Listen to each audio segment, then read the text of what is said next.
Holy ground. It's a strange concept when you think about it. And yet not. I've always been intrigued by this passage. I love the understated phrase that Moses used in this. Like, I must stop and walk over here and see this thing that is happening. It's just like, you think? Have you ever seen a bush that was blazing and yet not consumed? Would you freak out if you did? Yeah, me too. Would you be even more freaked out if a voice started coming out of it? You'd be wondering if maybe you had done some drugs or maybe you needed to get a psychiatric evaluation. That's the fun of God. God shows up in the most unexpected places, in the most unexpected ways. But he told Moses, stop, wait, take off your shoes. This is holy ground. This is ground dedicated specifically to my presence. I want to look a little more closely at what the notion of common ground means for us as a community. Or holy ground, sorry. So, question for you.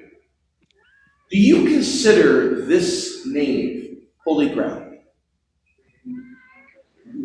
Okay. Why do you consider it holy ground?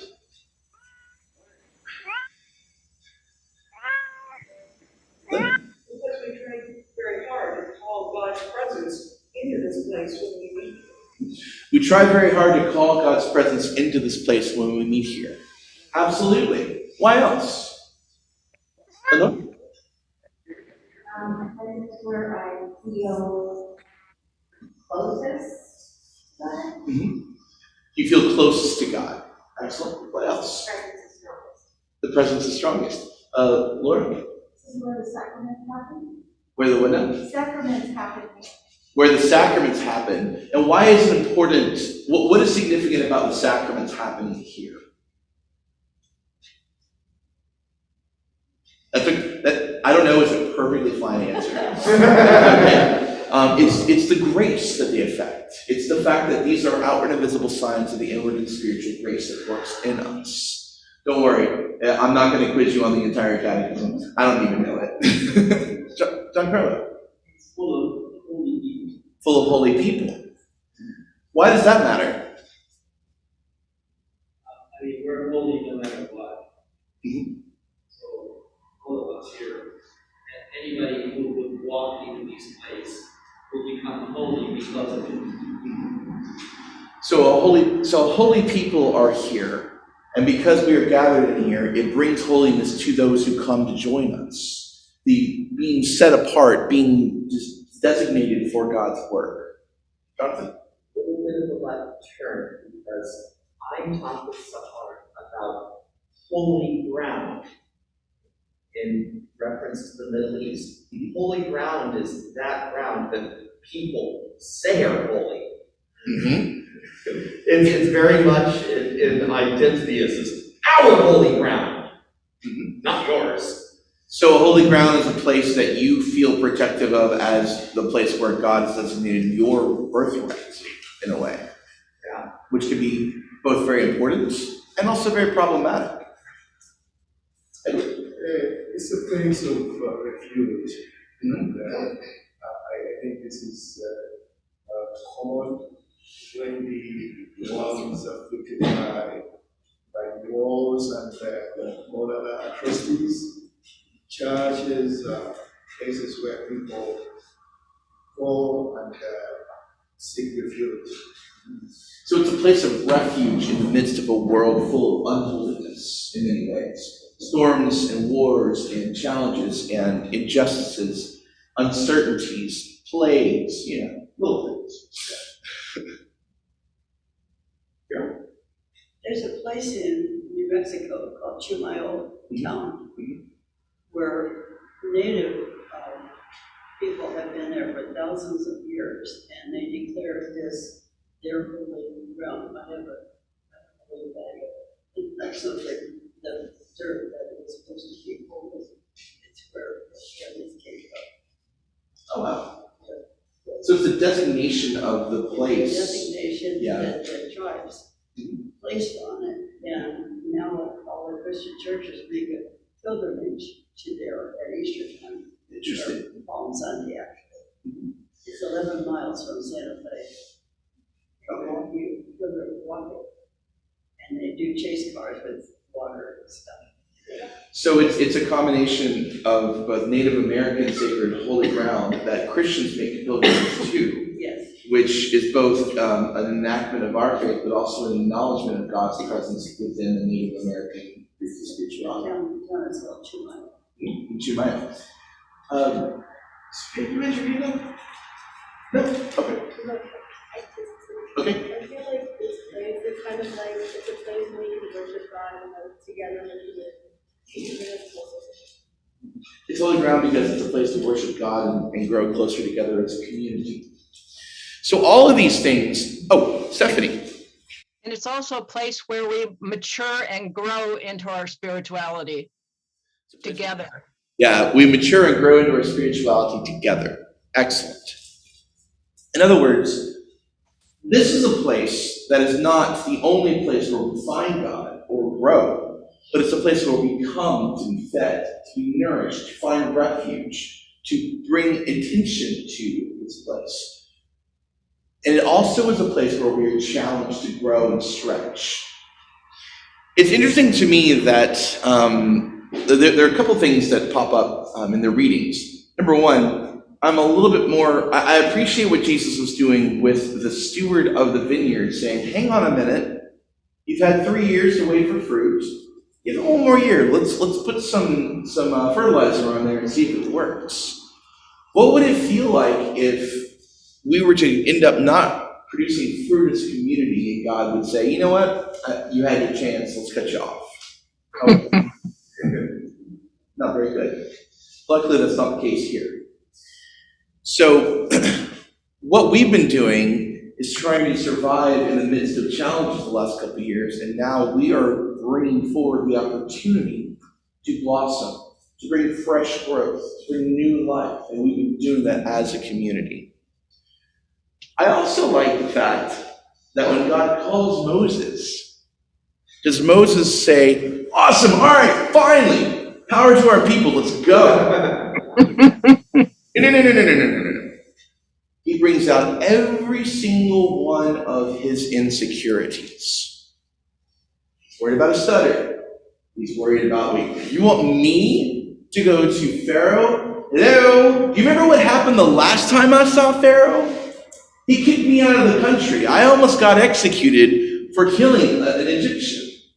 Why would you send me, of all people, to go back and face Pharaoh? Who wants that job? And then when that doesn't faze God, he goes, well, how will they know that it's you? What is your name? Tell me the name that I need to give so they can at least say, well, this guy or this God said to come here, so I'm just a messenger. And God, in true God's mystery fashion, goes, I am who I am. I will be who I will be. I am the noun is. I am being itself. You will not get a name out of me because I am beyond any name that you can give. Thanks, God. Super helpful. But then he softens it with, I am the God of your ancestors, of Abraham, Isaac, and Jacob. And he said, I will be with you. And the sign is that you will come back to this Mount Horeb and worship. And Horeb could also be considered Sinai, which is where we got what? 10 Commandments. And that's the covenantal relationship that the people of Israel had. What would it be like if I asked you to air out your insecurities in front of everyone? No, man, just God. Yeah. However, what if you were asked to air out your insecurities, knowing that you would be carried by other people? Knowing that we would adjust to working with you, to support you when you feel insecure, to help you work through those insecurities, to be able to bring more confidence, more strength, and more transformation in your life, to be able to courageously go out into the world and face the pharaohs of our lives? What would that be? Still be hard to trust, I would imagine. I see lots of nodding heads. I'm with you. And what if coming here to get the nourishment, to get the refuge, also meant, oh look, here's a big mirror right in front of me that I have to stand before. Who here is comfortable looking at their reflection? Kind of. Who here is comfortable looking at your reflection and say, you are a beloved child of God? Have you ever tried that? Kind of? Maybe? Good. This is a place where we get the refuge. We get the nourishment of the sacraments, the grace. This is holy ground. The question is, do we come, when we come week in, week out, week in, week out, week in, week out, week in, week out, are we always aware that this is common ground? This is holy ground. Do we bring that full intention every time we come? I'll confess, even I don't at all times. It's a good reminder this week to hear about the holy ground, because it's easy to lose sight of that ultimate importance of what church is, of what holy ground is. Those of you in Zoom, you are part of the holy ground by virtue of the connections, the sinews that we have together as a beloved community. So this week, I want us to really dive more deeply into what is it about this place and its holiness that would make us want to take off our metaphorical shoes. Stay here for a little while. Marvel at that burning bush that is not consumed. Because one could argue that our congregation is that burning bush. We remain in the midst of fire. And God is found here. And God brings transformation here. Brings liberation here. And also challenges us to do the thing that scares us the most. Not just live, but to live fully. Just like Moses being sent back into the lion's den. Only to actually do the thing with God's grace. To be given more time than what would normally be given because there is potential. So remember what this holy ground gives us. Receive what this holy ground provides for us. Face the mirror that is this holy place. And take that out into the world and share it with other people. Continue to find ways where we can be the burning bush that is never consumed. And that through us, the voice of God brings healing, liberation, and life abundant to our world. And celebrate the fact that we have this place. And refresh our sense of seriousness of intention if we have lost that, which you may not have. But especially as we're now trying to get this all in place. This is holy ground. And you are holy people.